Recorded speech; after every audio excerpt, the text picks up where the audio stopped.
क्या बताते हैं? लागी का मार्ग और है, लगे चोट कालजा करके। लागी का मार्ग और है, लगे चोट कालजा करके। लगे चोट कालजा करके, लगे चोट कालजा करके। लागी का मार्ग और है, लगे चोट कलेजा करके। कलेजा करके है। परमात्मा कहते हैं, कबीर बैद बुलाइया पकड़ के देखी बाँ। बैद न बेद न जाने ही मेरा करक कलेजे माँ। परमात्मा कहते हैं जो भक्त बहन भाई जो भक्त बन जाते हैं, सच्ची श्रद्धा से वो भक्ति करते हैं, परमात्मा की चाह उनका इतनी हो जाती है कि कबीर प्रभु कहते हैं कि भक्त अपने ऊपर लेते हैं। प्रभु कहते हैं मैं परमात्मा की यानी एक भक्त प्रभु की चाह में उसकी इतनी जबरदस्त कसक बना उसके हृदय में कि लोग तो उसको बीमार समझने लग जाए कि ये तो सूखता जावा है, उदास सा रहता है, किसी से बोलता है कोई ना। तो परमात्मा कहते हैं मेरी ऐसी स्थिति होगी, मेरी मीन भक्त की, जो सच्चा भक्त होता है, श्रद्धा से जो भक्ति करता है। कहते हैं कबीर बैद बुलाइया पकड़ के देखी बाँ। के वैद घर वालों ने सोचा है बच्चा बीमार हो गया, लड़का हमारा भाई बहन जो भक्ति कर रहा है, जो ना बोलता ना कोई हमारे से बात करता, गुमसुम सा रहता है, और डॉक्टर बुला लिया वैद। उसने नाड़ी देखी, जो कहे वैद ना वेद न जान ही, मेरे दुख ने वैद नहीं जान सका क्योंकि मेरा करक कलेजे में, मेरे तो उस भगवान की तड़फ है कालजे में, दिल में वह करक लाग रही है, वह कसक है। करक माने चीज, एक विशेष चाह होती है किसी वस्तु की, तड़फ। तो क्या कहते हैं, लागी का मार्ग और है, लगे चोट काल जा करके। लगे चोट काल जा करके, लगे चोट काल जा करके। लागी का मार्ग और है, लगे चोट काल जा करके। बन बीच भरतरी भूप ने एक मारा ताण निशाना। बन बीच भरतरी भूप ने एक मारा ताण निशाना। कोई घड़ी सदी थी आवन की, साधु का हो गया आना। कोई घड़ी सदी थी आवन की, साधु का हो गया आना। ये कोई मुआ मर्ग जवाह दियो, नत तार धरो न बाणा। ये मुआ मर्ग जवा दियो, नहीं तार धरो न बाणा। वो जिंदा कर दिया डोर था, शिष बना परीक्षा करके। शिष बना परीक्षा करके, शिष बना परीक्षा करके। लागी का मार्ग और है, लगे चोट कलेजा करके।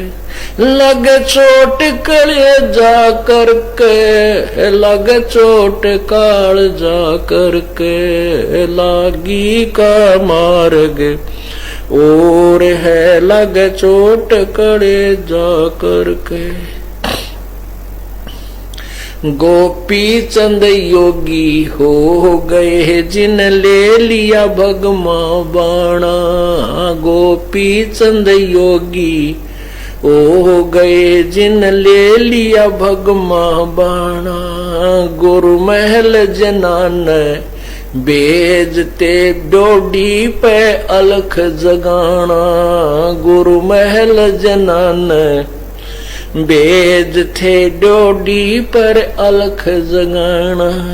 भोजन 3600 त्याग के भिक्षा का भोजन खाना, व्यंजन 3600 त्याग कर भिक्षा का भोजन खाना।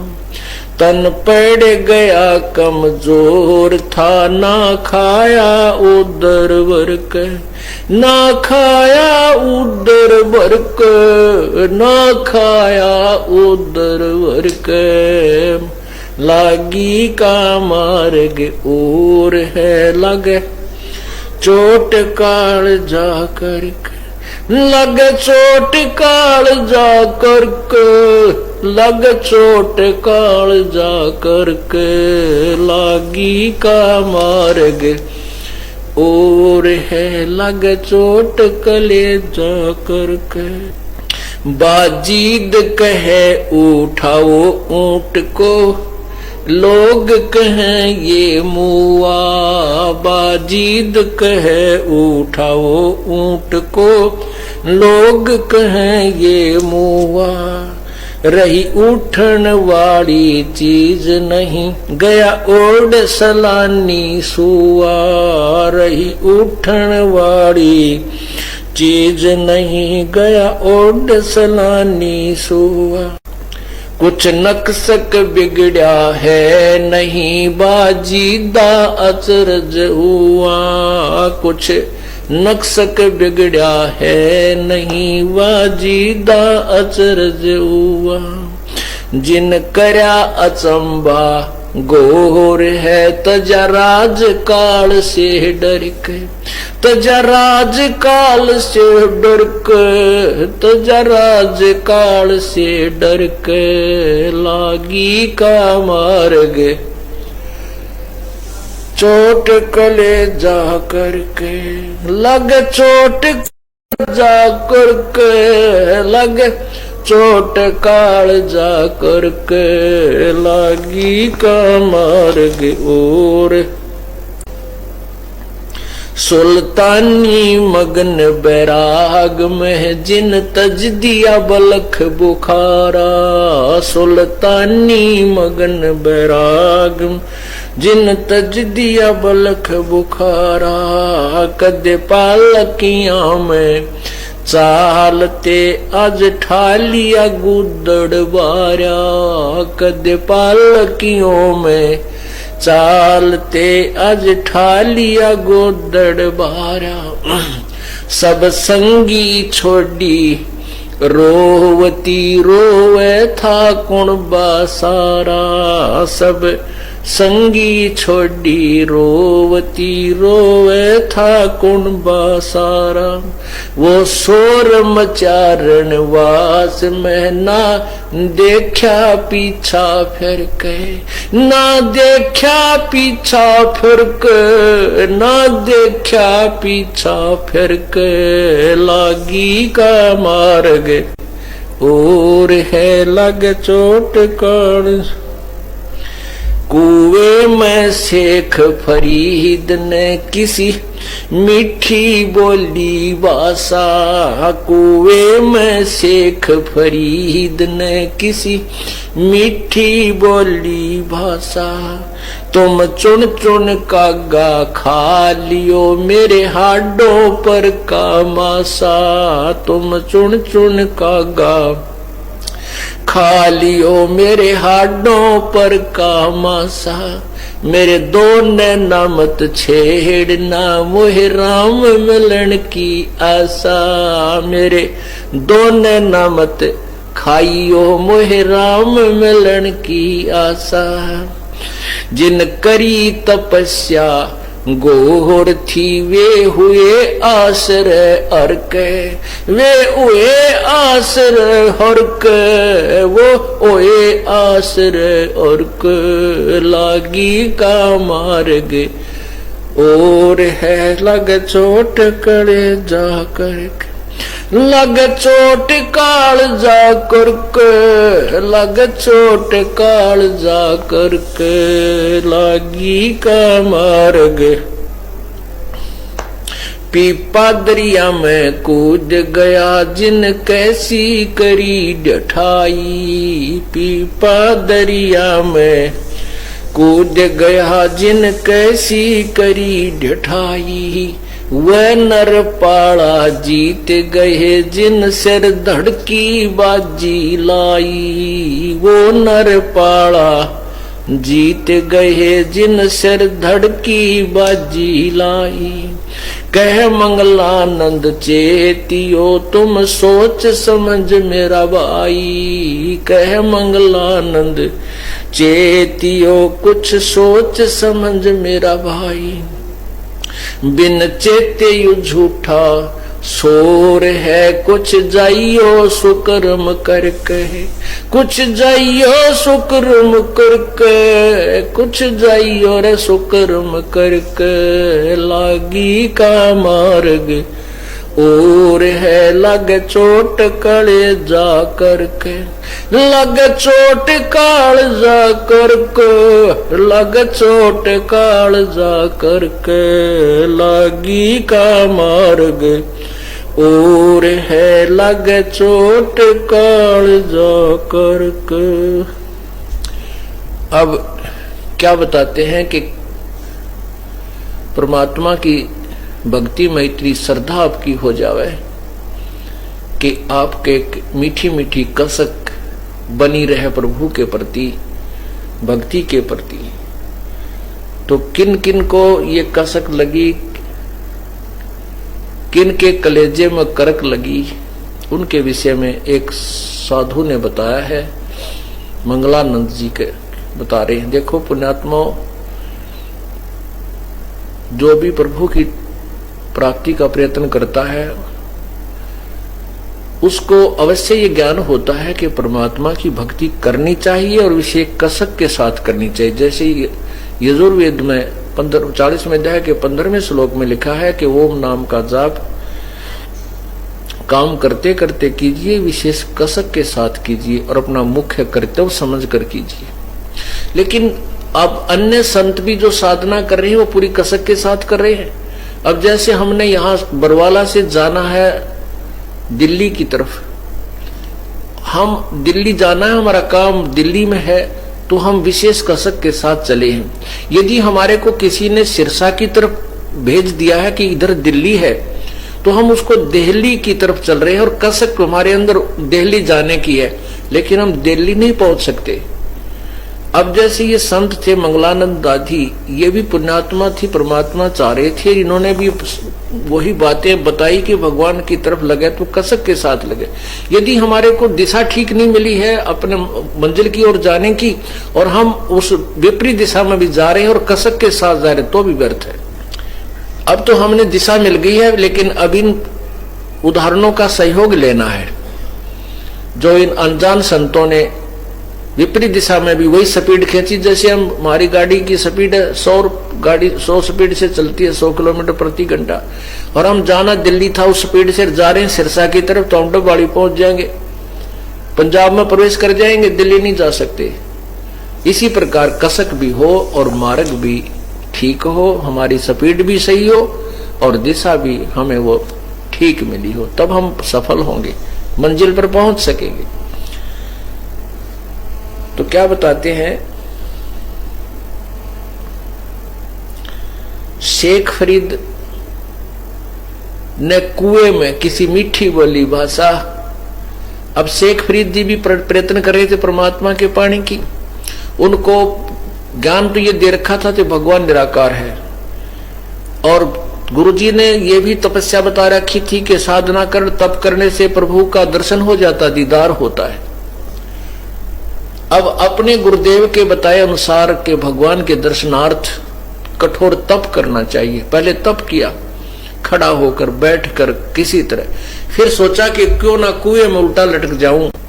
शेख फरीद जी ने 12 वर्ष तक उल्टा लटक कर, एक जैसे नीचे कुआं था, ऊपर वृक्ष था, वृक्ष का जो डार था बड़ा टहनी, तो डाल जो है डार, कुएं के ऊपर के टहनी आई हुई थी उसकी शाखाएं, तो उसमें ऊपर रस्सा बांध कर कुएं उस टहनी के और अपने पैरों का बांध के और धीरे धीरे कुएं में उल्टा लटक जाता था। उसमें 12 वर्ष तक जैसे थोड़ा बहुत आहार किया फिर लटक गया, फिर आहार किया, दूसरे तीसरे दिन फिर लटक गया। ऐसे 12 वर्ष में 1.25 मन अन्न खाया था शेख फरीद ने, 50 किलो 12 वर्ष में। तो देख लो, एक वर्ष में 365 दिन होते हैं, कितना आहार प्रतिदिन उसको ने लिया होगा। मेरे ख्याल में 100 ग्राम भी बाट नहीं आता, 10 ग्राम बल्कि। तो उस पुण्यात्मा को कसक तो लगी थी परमात्मा की, उसके कलेजे में कर्क भी थी, लेकिन दिशा गलत थी। अब उसने उल्टा लटक कर तप करते करते वो थोड़ा आहार करने से, अल्प आहार करने से शरीर जीर्ण शीर्ण हो गया, कंडम हो गया, कति अंतिम श्वास गिनने लगा, उठकर बैठना भी मुश्किल हो गया और शरीर ऐसा हो गया जैसे करंक, बिल्कुल करंक दिखाई देती थी, हड्डियां दिखाई देने लगी, मांस नहीं रहा। अब जब वो बाहर आके सुस्ता रहा था, ऐसे शेख फरीद जी लेटा हुआ था, कौवे आकर माथे पर बैठ गए और निशाना साध लिया कि आंख काट निकाल लेते हैं इसकी, ये मुर्दा पड़ा है। क्योंकि उसके शेष शरीर पर मांस नहीं था, क्योंकि इतना कमजोर हो गए थे अधिक साधना करने से और आहार न करने से।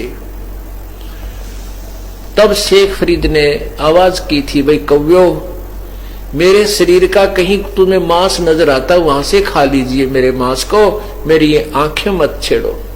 तो इस प्रकार वो जब कौवे उसको खाने लगे तो कुएं में वो वापस चले गए शेख फरीद जी, और ये कहते हुए कि वे कौवे, अगर मेरे शरीर पर कहीं मांस हो तो इसको खा लीजिए, मेरी आंखें ना छेड़ना, मुझे परमात्मा के दर्शन की आशा है, हो सकता है मुझे कभी भगवान अल्लाह दीदार दे, दर्शन दे दे। ये कहता हुआ उल्टा ही कुएं में सरक गया और बुरी तरह रोने लग गया, बहुत बुरी तरह।